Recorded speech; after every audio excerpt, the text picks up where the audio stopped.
आ जाओ भाई, जल्दी से आ जाओ। आज फिर से हम यहाँ पे पॉलिटिकल एक कॉन्सेप्ट डिस्कस करने वाले हैं 5 मिनट्स में। एक बहुत ही शानदार कॉन्सेप्ट। यस, देखिए, कानून को लागू करने के मामले में कोई भी विधान जो किसी कार्यपालिका या प्रशासनिक अधिकारी को अनियंत्रित विवेकाधिकार देता है, भारत के संविधान के निम्न में से किसका उल्लंघन करता है? निम्न जो अनुच्छेद में से किसका उल्लंघन करता है? समझ में आया क्वेश्चन? कि यदि कोई प्रशासनिक अधिकारी है, उसको क्या हुआ कि उसको क्या मिल गया? उसको अनियंत्रित मिल गया, उसको विवेकाधिकार मिल गया उसको, है ना? तो किसका उल्लंघन कर रहा है ये आपको बताना है। कुछ आ रहा है? समय में क्वेश्चन पढ़ के कुछ आ रहा है? हवा नहीं लगी? इंग्लिश में देखते हैं एक बार।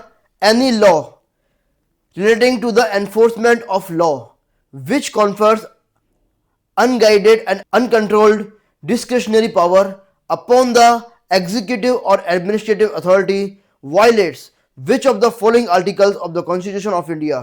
Article 14, 28, 32 और 44। ये आपको बताना है। देखो, कीवर्ड सबसे पहले पकड़ना है। यदि कोई क्वेश्चन ऐसा आ जाए जो हवा नहीं लग रही है, तो सबसे पहले क्या पकड़ना है? कीवर्ड्स को पकड़ना। कीवर्ड क्या है इसमें?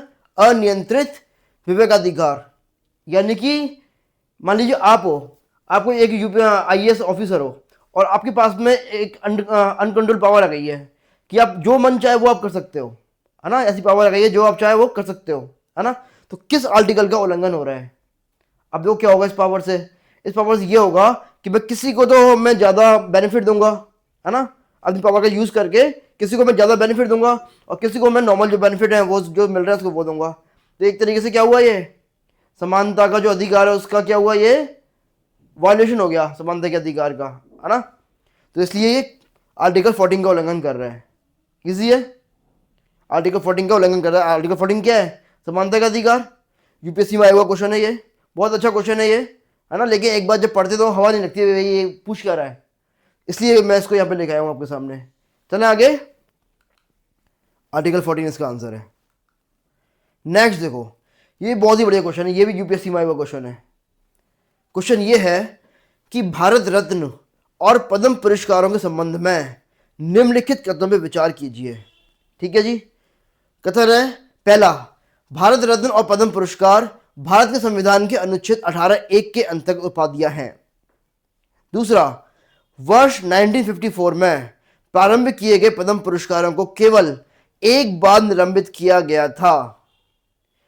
और लास्ट, किसी वर्ष विशेष में भारत रत्न पुरस्कारों की अधिकतम संख्या 5 तक सीमित है। ठीक है जी। इनमें से कौन सा सही नहीं है वो बताना है आपको। ठीक है, एक बार आप सोचिए, इतने अपन इंग्लिश में डिस्कस करते हैं इसको। With reference to the Bharat Ratna and Padma award consider the following statements. First, Bharat Ratna and Padma awards are titles under article 18(1) of the Constitution of India.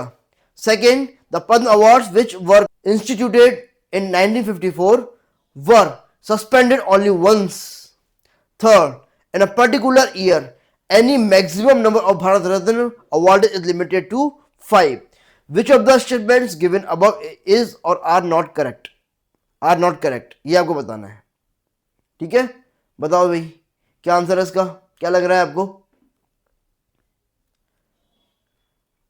अब ये क्वेश्चन ऐसा है कि 3 स्टेटमेंट दिए हुए हैं। आप ये देखो कि आपको कौन सा स्टेटमेंट आपको आता है वो देखना है और फिर क्वेश्चन को क्या करना है, इसमें एलिमिनेट करना है। देखो, फर्स्ट वाला क्वेश्चन क्या बोल रहा है? भारत रत्न और पद्म पुरस्कार भारत के संविधान के अनुच्छेद 18(1) के तहत क्या है? ये उपाधियां हैं, है ना? जबकि अपने क्या पढ़ा हुआ है, यदि आपने बारीकी से पढ़ा हुआ तो उसमें ये लिखा हुआ है कि ये उपाधियां नहीं है। ये पढ़ा हुआ है आपने, क्या पढ़ा हुआ है? ये उपाधियां नहीं है। तो फर्स्ट वाला क्या हो गया? गलत हो गया। जिसमें फर्स्ट आ रहा है वो गलत है, ये भी गलत है, ये भी गलत है, यानी कि बी को अपन क्रॉस कर सकते हैं। पूछा क्या है इसने? जो नहीं है वो बताना है, जो सही नहीं है। तो इन 3 में से एक आंसर है। अब बताओ सेकंड देखो। अब ये क्वेश्चन ऐसे हैं जो कि आपको यदि आते हैं, फैक्चुअल क्वेश्चन है, फैक्चुअल यदि आते हैं तो भी आप सही कर सकते हो इनको। वर्ष 1954 में प्रारंभ किए गए पद्म पुरस्कारों को केवल एक बार निलंबित किया गया था। बोलो सही है कि गलत है? तो पढ़ने से ऐसा लगेगा भाई सही बोल रहा है, 1954 में प्रारंभ किया था यार, ये तो सही है। पढ़ने से ऐसा लगेगा, लेकिन इनको अभी तो 2 बार निलंबित किया गया है इनको। कब कब? एक तो 78 में और एक 93 में, 2 बार इनको निलंबित किया गया है इनको। ठीक है, तो ये भी क्या हो गया? गलत हो गया। सेकंड गलत ये है और ये की है, या तो ए में से आंसर है या फिर डी में से आंसर है ना। अब यदि आप यहाँ तक पहुंच चुके हैं तो आपको क्वेश्चन छोड़ना नहीं है, अब आपको क्वेश्चन टिक करना जरूर से आपको। यदि आपको किसी भी कभी दो जो ऑप्शन से में कंफ्यूजन हो तो टिक जरूर से करना है, तुक्का लगाना है, दोनों में से एक ना एक, है ना।